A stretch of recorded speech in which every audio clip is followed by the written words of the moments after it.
paladar. De hecho, ya se le llama labio y fisura, labio hendido y fisura palatina, así se le llama regularmente en la actualidad. ¿Okay? Esto supongo que ya todos lo han escuchado o visto alguna vez, es un trastorno muy común. Y como su nombre lo dice, aquí lo manejan como dos entidades diferentes, pero suelen estar acompañadas. No sé, o sea, puede estar dividido o junto.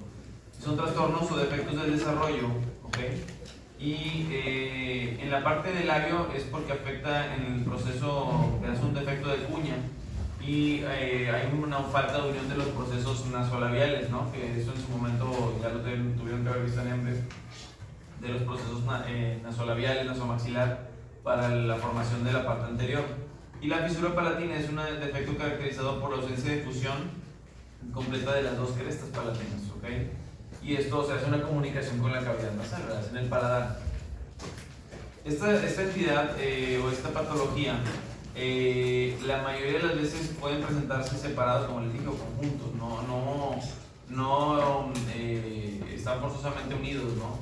Que pueden estar divididos y existen un chorro de factores que los mencionan. De hecho, hay artículos completos y libros completos de estos factores y la mayoría de las veces son hereditarios, pero también hay unos factores que se les llaman ambientales.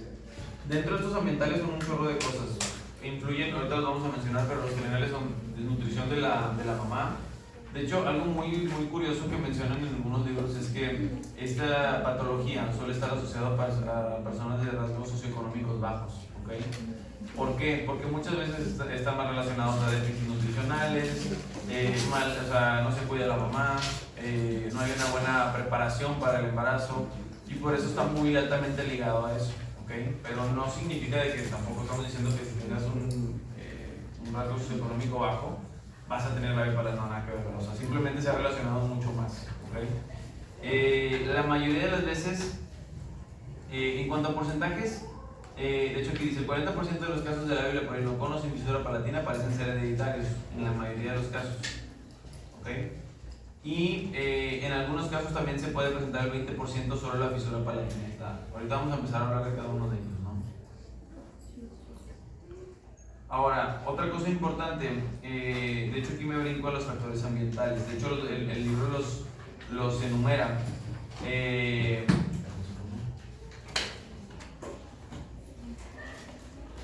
libro los enumera. Y antes de continuar también, de hecho, esto por eso los señalé como en síndromes. Ya vimos un síndrome, ¿cómo se llama? Que está relacionado con labio paladar hendido. ¿Cómo se llama? ¿Qué le echaron un ojo? Antes de avanzar. De Van der Wood. Ajá. Ya lo vimos, que ese síndrome de Van der Wood son las fositas labiales junto con el labio paladar, ¿verdad? Entonces, bueno, es un factor importante para irlo recordando. Los factores ambientales, ¿cuáles son? Son 6. Factores nutricionales, que ya los mencionamos, deficiencias vitamínicas, etcétera. Estrés fisiológico, emocional o traumático, eso también lo han relacionado con daño al bebé. Isquemia relativa de la zona, eso influye mucho también cuando el producto o el bebé está en posiciones inadecuadas dentro del útero y en la mayoría de los casos esa posición inadecuada genera isquemia. Isquemia es falta de irrigación de una zona, ¿no? Pero pueden cerrar la puerta, es que le hagan una vez. Obstrucción mecánica por la lengua aumentada de tamaño. Esto también puede ser, pero eso es más ligado al paladar hendido. De hecho, el paladar hendido, como su nombre lo dice, es porque hay una profundidad muy excesiva del paladar y es por una obstrucción mecánica. De hecho, toda la fisiología del labio paladar hendido, por eso les digo que es un tema muy complejo. Hay libros que mencionan secuencias completas, de inclusive el lado derecho es más frecuente por una razón de que el bebé se acomoda en tal forma. También puede ser también cuando están relacionándose o más bien desarrollándose los bebés. La lengua, el tamaño de la posición también influye mucho, entonces son muchos factores que te pueden dar estos paladar hendido, etc. Y por último, sustancias, consumo de alcohol, fármacos tóxicos, etc. E infecciones, ¿no? Infecciones intrauterinas. En la mayoría de los casos, estos factores son predisponentes, pero como les digo, hay libros que mencionan todavía un séptimo factor que es el factor socioeconómico. Pero bueno, viene ligado mucho al factor de la desnutrición, del que el paciente no tiene a lo mejor buena posibilidad económica para alimentarse bien, etc., ¿no? Otro también importante es que hay otra teoría de la secreción de la hidrocortisona. Que esta hidrocortisona, cuando nos estresamos mucho, eso hace que produce o conduzca a la formación de la fisura palatina. Se han relacionado. Como les digo, no hay un factor al 100% que digan, por esto te va a pasar. Son muchos factores relacionados, se han ligado con muchas cosas, entonces simplemente hay que tenerlos en cuenta. Clínicamente, el labio paladar hendido lo vamos a encontrar dividido en varias formas, varias clasificaciones. Número 1, hay una que lo juntan, de hecho dice, las hendiduras del labio paladar se pueden agrupar en 4 grupos cuando están en conjunto. Número 1, puro labio leporino. 2, fisura palatina. 3, fisura labio palatina unilateral. 4, fisura labio palatina. ¿Qué significa? Labio leporino es puro labio, ¿no? Entonces, hablando de que está afectado el puro labio. Luego está la fisura palatina, que en la fisura palatina, esta imagen de aquí del libro que estás mencionando es puro labio, no están enfocándose en la palatina. Las fisuras palatinas se suelen ver de esta manera, ¿no? Se fijan como si estuviéramos viéndolo desde abajo y se ve.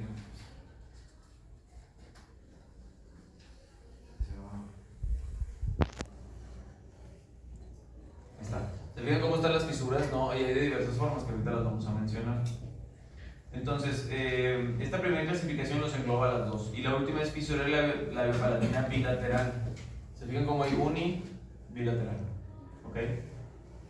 Ahora, si hablamos de puro fisura del labio superior, puro labio, no paladar, hay 4 tipos de fisuras. La unilateral incompleta, bueno, la primera figura es la del normal, ¿no? Un paciente normal. Incompleta unilateral, se fijan cómo llega, pero no llega al proceso nasolabial, o sea, no llega a completarse hasta la nasal. También existe la unilateral completa, que vendría siendo como esta imagen. ¿Ok?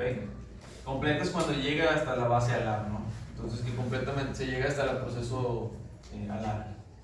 3, bilateral incompleta, que en la imagen no viene, sería como esta, como si pusiera doble aquí. Se fijan aquí esto y otra imagen igual. No viene en el libro la imagen de la unilateral, bilateral incompleta, no viene.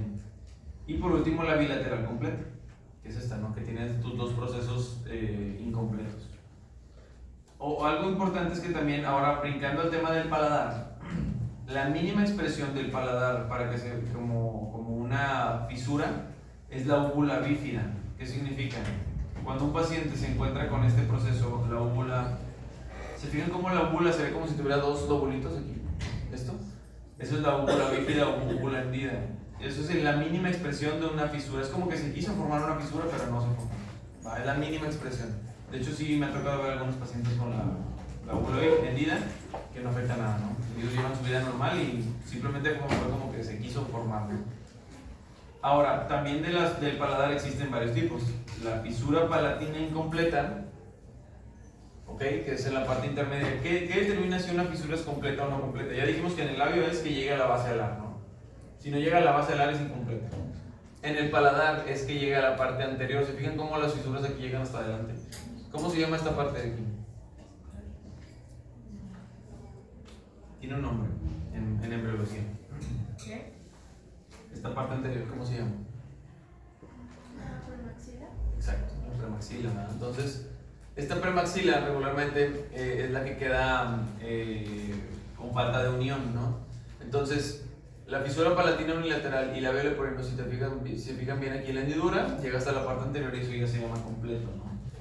Ahora, bilateral es porque la premaxila queda flotando prácticamente, o sea, tú un paciente lo agarras y se mueve la premaxila. Entonces, hay que tener mucho cuidado con dividir estos procesos, ¿no? Ahora, muchas veces las fisuras palatinas tienen en todos los casos comunicaciones oronasal. ¿Qué significa? El paciente toma agua y se le sale por el nariz, ¿no? Entonces, porque están comunicados. Por eso, aunque desgraciadamente en la actualidad muchas veces lo he tomado hasta de burla, malamente, pero la voz nasal es lo que hace generar esta fisura, por eso se escucha al paciente como si estuviera gangoso, ¿no? Porque el paciente no tiene ese cierre del paladar y eso desgraciadamente pues lo lleva a tener esa voz nasal tan marcada, que eso se puede ir corrigiendo con base a la cirugía, ¿no? Y los procesos. La mayoría de las fisuras palatinas, vamos para acá, pueden estar aisladas. De hecho, en la mayoría de los casos, cuando un paciente tiene la pora, es raro encontrar un paciente que tenga un labio aislado sin paladar. Si ya está afectado el labio, casi siempre el paladar está afectado, pero sí puede estar el paladar sin labio, ¿me explico? O sea, es más común encontrar paladar aislado que labio aislado, ¿ok? Otras anomalías, de hecho, vienen relacionadas con el labio y paladar hendido, que es cardiopatía congénita, polidactilia, sindactilia. ¿Qué es la polidactilia? Que tiene dedos extra el paciente, tiene más dedos. Sindactilias, que las tiene pegados los dedos. Hidrocefalia es aumento de volumen del cerebro. Microcefalia es disminución. Todos estos pueden ser alteraciones relacionadas con síndromes. Aquí el libro lo agrupa, ¿no? Como si fueran muy común, pero son síndromes la mayoría de ellos. Otra cosa bien importante, el labio paladar hendido es mucho más frecuente en hombres que en mujeres, ¿okay? Y eso está súper comprobado, que los hombres tienen mucho más el labio paladar, ¿va? ¿Cuánto es la incidencia? 1 entre 700 a 1 a 1000 nacimientos. No es tan raro, ¿verdad? O sea, de cada 1000 nacimientos, 1 en promedio. Ahora, ya hablamos de lo de las fisuras palatinas. De hecho, aquí hay una imagen de una úvula bífida. Y este es por ejemplo, este sería una fisura labio palatina unilateral completa, ¿ok? O sea, porque se llegó hasta el proceso alar. De hecho, como muchos pensaban, a veces piensan que o ven una imagen de un paciente y el labio paladar hendido, como esta, y piensan que es muy complejo, es más complejo un bilateral, y es más fácil de hecho. Tratar un unilateral es más complicado. ¿Por qué? Porque dar una simetría de un lado natural es más complicada, porque tú le das la simetría, tú lo estás manipulando, manejando. Y la verdad es que, por ejemplo, en el área de maxilofacial, si vas a hacer labio paladar, te tienes que dedicar exclusivamente a esto. O sea, no es como que, ay, de repente ver a un niño, tienes que ser muy bueno o muy dedicado a esa área, ¿no? No es un área que te permita practicarla de vez en cuando, ¿no? Tienes que, o le das a todo o mejor no le das, ¿ok? Por eso que es un área muy especial y muy complicada. Entonces, es recomendable dedicarse al 100%. Tratamiento. El labio, de hecho, si se fijan, vienen como varias etapas. Hay protocolos completos del tratamiento del labio paladar hendido, pero lo más importante es, número 1, el labio leporino es cuando el paciente nace. En el primer mes de vida, cierra de volada el labio, ¿ok? Porque esa es la primera etapa. ¿Por qué no cierran? Porque muchos me preguntan, ¿y por qué no cierras el paladar de una vez? Porque el paciente, para empezar, no habla, ¿ok? No produce ni sonidos el bebé. Los bebés empiezan a hacer sonidos a los ciertos meses. Y regularmente a los 18 meses se recomienda que el niño ya tiene... ¿Qué pasa cuando alguien hace un sonido? Sus músculos del alveolo del paladar están contrayéndose. Si el niño no tiene tono muscular y tú lo cierras, no vas a poder tener una buena... la única manera de comprobar que un cierre palatino está bien hecho es hablando el niño. O sea, si el niño habla, tú lo escuchas y dices, pues ya está fonando bien. Pero si no, pues ¿cómo te das cuenta? Entonces no es recomendable cerrarlo en bebés muy pequeños. O sea, nace, le cierras el labio primero, te esperas 18 meses a que el niño ya comience a hacer fonación y ahora sí cierras a los 18 meses tu paladar, ¿ok? Ese es el proceso regularmente que se lleva a cabo. Otra cosa, obviamente, es la educación del lenguaje de los pacientes y hay que tener mucho cuidado con el tema psicológico, ¿no? Que también, pues, desafortunadamente a veces sufren mucho ese tema. Entonces, es un tema muy importante porque desgraciadamente en la actualidad hay gente que llega a ser adulto y ahí tiene su comunicación y llevan a cabo su vida como pudieron, ¿no? Entonces hay que tener mucho cuidado para tratar de atenderlos lo más pronto posible para que puedan crecer adecuadamente. Esto fue como un resumen, claro, hay un chorro de factores, hay un chorro de técnicas, hay muchos, o sea, es un tema muy amplio, pero lo más importante es lo que mencionamos y me interesa que se lleven. ¿Cómo se clasifican? ¿Cuál más tiene más incidencia? ¿Cuál es más en hombres? ¿Cuál es más en mujeres? Y también el tratamiento, ¿no? Primer mes el labio y mes 18 el paladar, ¿ok? ¿Dudas de esto? ¿No? Va. Vamos a hablar ahora esto de la depresión lingual. De hecho, me tocó un caso, a ver si encuentro el convite. Se llama depresión lingual de la mandíbula por glándula salival. Esto se le llama también quiste de Stabner. De hecho, la más común es conocida como quiste de Stabner. Mucho cuidado con el nombre de quiste de Stabner porque no es un quiste, ¿ok? Se le llama quiste malamente, pero no es un quiste. Es simplemente una depresión en la cara. Ahorita les explico. El paciente presenta a nivel del ángulo mandibular una concavidad o depresión profunda localizada situada en la cara lingual de la mandíbula, entre el conducto dentario inferior y el borde de la mandíbula. Déjame ver si encuentro ahorita el convite. Y esto es porque la glándula submandibular se invagina o se mete en el ángulo de la mandíbula, ¿ok? Y en la mayoría de las veces, bueno, no en la mayoría, en todos los casos no se ocupa tratamiento. Les voy a explicar algo más fácil ahorita para que lo vean. Nada más que no tengo un tiempo. Espera. A ver si lo encuentro. No. Bueno, se fijan aquí en la imagen. Esto, voy a quitar aquí.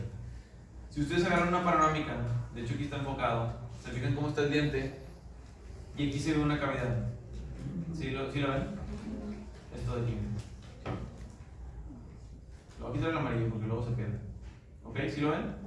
Bueno, dato bien importante, no está ligado con ningún diente. Si se fijan no tiene, claro, la radiografía no está muy buena, pero no tiene nada de, o sea, no se liga con el diente. Y bien importante, nervio dentario inferior. Se fijan cómo está por debajo, tiene que estar por debajo y a nivel del ángulo mandibular. Aquí la mandíbula sube, ¿no? O sea, aquí la mandíbula sube, va, para que más o menos le capten. O sea, si la ubican aquí un poquito el borde basal, sí. Tiene que estar por debajo del nervio dentario inferior. Si no está por debajo, y aparte está sintomático, el paciente dice que no me duele nada, no siento nada, aumentos de volumen, nada. La mejor manera de checarlo es con un CONVIM o con una tomografía, porque así vas a ver nada más únicamente por la cara interna del ángulo. A este nivel vas a ver como si estuviera hundido, pero no es un quiste, no es una tumoración, y simplemente es que la glándula submandibular cuando creció se metió dentro del hueso y le hizo un hueco, para que entiendan algo así. Por eso aquí dicen, malamente también yo no entiendo por qué ponen una biopsia aquí, porque pues no se tiene ni que biopsiar, o sea, nada más es un estudio, punto, no tocas y se acabó. Y van a ver una glándula submandibular, o sea, si te metes a biopsiar eso vas a agarrar glándulas nada más, porque es la glándula que se metió, ¿ok? Y así me ha tocado varios, de hecho me han tocado unos 4 o 5. Uno ya le querían hasta quitar la mitad de la mandíbula y no sé, no me da que ver, o sea, pero bueno, puede pasar, o sea, créeme que sí hay casos que no te lo crees. Dudas de ese, es algo muy sencillo, es simplemente una invaginación de la glándula submandibular, ¿ok? Esto del defecto osteoporótico focal de la médula tiene un nombre bien rimbombante y bien grande, pero es simplemente, ahorita los resumo. Tiene que ser un área de déntula, o sea, un diente que lo extrajeron, o sea, no puede haber diente en el área. Y este es prácticamente, en pocas palabras, un defecto por post-extracción, por médula hematopoyética en lugar del hueso trabecular normal de la zona. O sea, significa que el hueso que se formó es de muy baja calidad. Se formó un hueso sin densidad y regularmente está sintomático. El paciente dice que ya me quitó un diente hace un año y pues, no me duele, pero se ve muy de mala calidad. En la actualidad se dan mucho cuenta de este problema porque piensan en poner implantes, pero dicen, la calidad está malísima, no tiene buen hueso. ¿Ok? Se suele ver como una lesión mixta, radiopaca, radiolúcida. Si se fijan aquí en la imagen se ve todo como borroso, ¿no? O sea, el hueso no se ve de calidad. Por ejemplo, aquí esto es un hueso de buena calidad. Si lo ven aquí se ve buen hueso, pero acá se ve todo como si estuviera más radiolúcido, ¿no? Porque no se formó un buen hueso. No es tan común encontrarlos. A mí me ha tocado más en casos que tuvieron quistes previos. Tengo un paciente que le querían poner un implante y trae un caso parecido a este. Tiene muy mala densidad, ¿ok? De hecho aquí lo que mencionan, una vez confirmado el diagnóstico no ocupa tratamiento. No es algo malo, simplemente es que el hueso es de muy mala calidad y se acabó, ¿ok? Claro, si ocupa tratamiento si vas a pensar en un implante, porque no es un hueso de buena calidad. Si tú no metes implante obviamente no va a tener buena integración, ¿ok? ¿Dudas de esto? No. Bueno. Vamos a pasar a este tema que ahora ya cambia totalmente, que es displasia cleidocranial. La displasia cleidocranial de hecho es un síndrome muy común. De hecho creo que hasta un actor lo tiene, no me acuerdo cómo se llama, pero hay mucha gente que lo tiene y su nombre lo dice, ¿no? La displasia cleidocranial. Al hablar de cleido significa clavícula, ¿okay? Y craneal es porque tiene alteraciones craneales. Es hereditario y tiene un patrón autosómico dominante, ¿ok? O sea, el gen dominante es el que lo lleva regularmente. ¿Cuáles son las características clínicas? Si se fijan en lo clínico, en el nombre te va a llevar a lo clínico. Y es número 1, crecimiento desproporcionado de los huesos faciales y craneales, que ahorita vamos a ver las características. Esta es la más importante, capacidad de aproximar los hombros hasta la línea media del tórax, porque no tienen clavículas, ¿no? Si juntan los hombros, con facilidad lo pueden hacer. El hueso frontal y occipital están aumentando de tamaño, de hecho, eso también tiene un nombre. Si vamos a la imagen clínica, Se fijan cómo la paciente tiene depresión del tercio medio, o sea, si tuviera el subfrontal muy abombado, y regularmente se ven como si estuvieran deprimidos del tercio medio, ¿ok? Otro signo es que los ojos, ahorita lo vemos, de hecho miren la imagen aquí, lo rayé eso por eso mismo. Tercio superior y frontal se ve de prominente, la mandíbula se ve prominente, pero el tercio medio, el tercio facial es el que está deprimido, ¿ok? La mayoría de estos pacientes pueden tener tratamientos desde inicio, pero bueno, antes de brincarme los tratamientos, radiológicamente van a tener algo que se llama huesos wormianos. ¿Alguien ha escuchado eso? En anatomía se los enseñaron. ¿Se acuerdan? Pues tuvieron que enseñarse.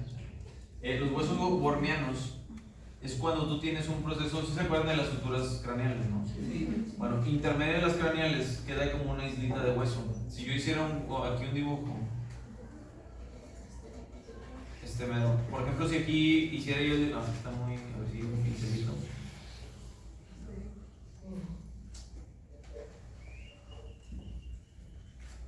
A ver si me deja. No estoy en un cuadro.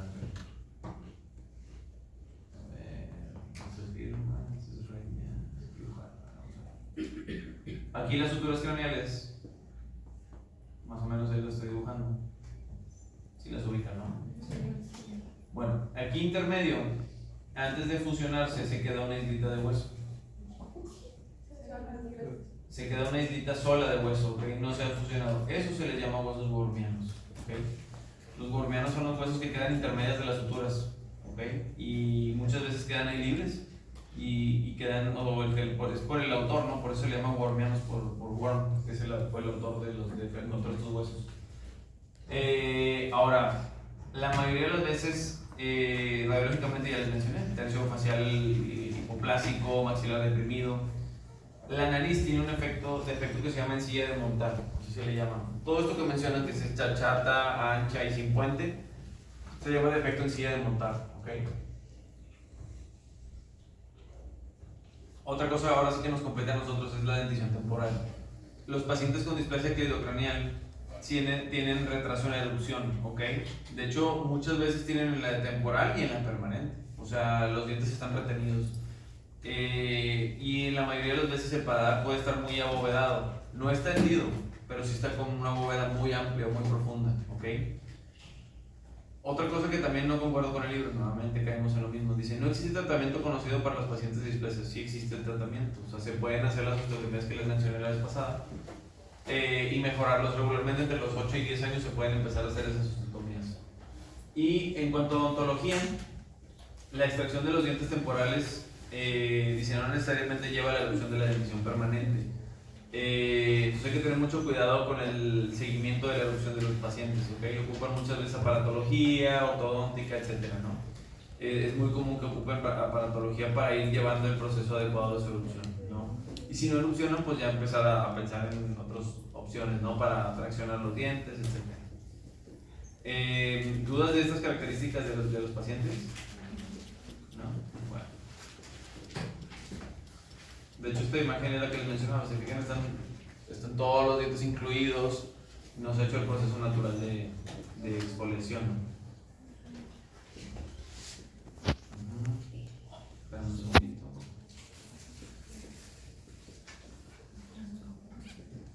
Ok, ahora vamos a hablar del tema de síndrome de Cruzón o distosis craneofacial. Es una clase pesadita porque son varios síndromes que los vienen bien resumidos, pero tienen características. Número 1, el síndrome de Cruzón también se le llama disostosis craneofacial. Y su característica es esta: cierre prematuro de las suturas de los huesos del cráneo. Se le llama craniosinostosis, ¿ok? De hecho, el cierre prematuro de estas suturas va a dar que el paciente tenga alteraciones en su bóveda craneana, ¿no? Y también faciales. Se pasa en 1 de cada 25,000 nacimientos. Características faciales: hipoplasia del maxilar, o sea, el maxilar está muy cortito. ¿Okay? Labio superior corto, separación que se llama hipertelorismo. Cuando los globos oculares están muy separados se le llama hipertelorismo. Órbitas poco profundas y globos oculares prominentes. ¿Por qué? Porque si su tercio está chiquitito, la órbita está pequeña. ¿Qué pasa si tú ves como si yo les doy por el ejemplo de si yo metiera una caja de zapatos de un tenis de bebé y yo le quiero meter un zapato grande, no va a caber, ¿verdad? Es lo mismo en el globo ocular. O sea, si está muy chiquita la cavidad orbitaria, pues el globo se va a ver como exoftálmico, ¿no? O protótico, que es como si tuviera salido. Cabeza corta, braquicefalia y ligamentos estiloideos calcificados. Obviamente, en cuanto a oclusión o mordida, el paciente va a tener mordidas cruzadas posteriores, obviamente no va a tener una buena mordida o una buena oclusión. De hecho, imágenes de aquí se fijan cómo el paciente está deprimido del tercio medio, ¿okay? Tiene el defecto en silla de montar, tiene todas las características del labio superior muy cortito. El hipertelorismo es esto, ¿se fijan cómo está separado? ¿Okay? En medio, eso es el hipertelorismo.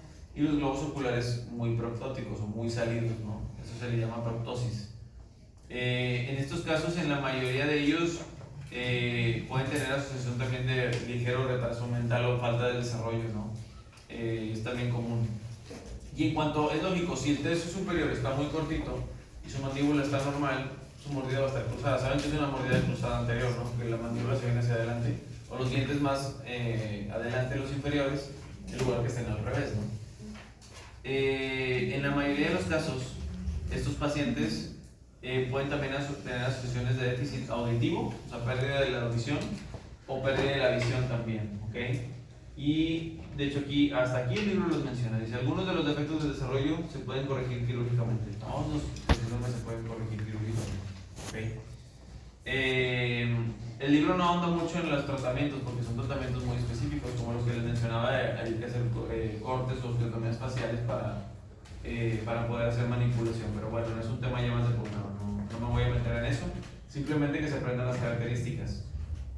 Mucho cuidado en la cleidocranial con el fusón, porque facialmente se parecen las características, silla de montar, tercio medio deprimido, proctosis, todos esos son muy parecidos en las dos, ¿ok? Nada más la diferencia es las clavículas, ¿no? Por ejemplo. Ahora vamos a pasar al síndrome de Treacher-Collins, ¿ok?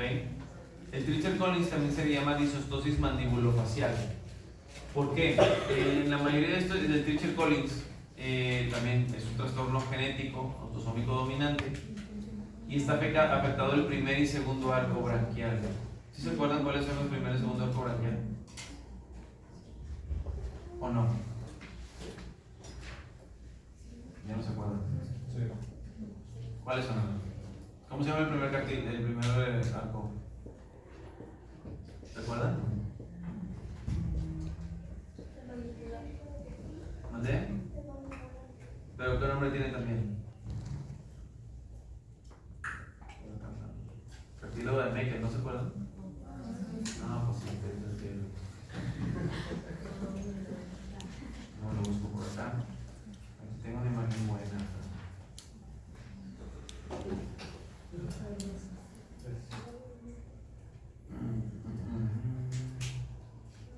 Bueno, esas son las suturas faciales, suturas craneales, ¿no? Pero, es que tengo una imagen mucho mejor, pero no sé por qué no la encuentro. Tengo una muy buena de cartílago de Meckel. No, está hablando de neurocráneo. No la encuentro.